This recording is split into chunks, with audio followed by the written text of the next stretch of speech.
Pie charts – пироги или круговые диаграммы. Pie charts – это всегда про проценты. И, конечно, здесь нужно знать слова, которыми вы можете заменить слово процент. Не будет же все время только percent. Запоминаем. Если вы используете цифры, например, 70%, то вы пишете 70%, ну или знак процента. Если вы используете слово percentage, процентное соотношение, то вы это делаете без цифр, а говорите, то есть пишите, например, big percentage или mere small percentage, biggest percentage of.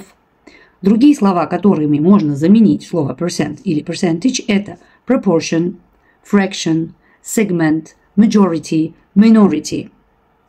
Примеры в файлике в моем телеграм-канале для студентов, если вы готовитесь к IELTS как студент, и для коллег, для учителей, если вы готовите студентов. Всем отличных графиков. Good luck!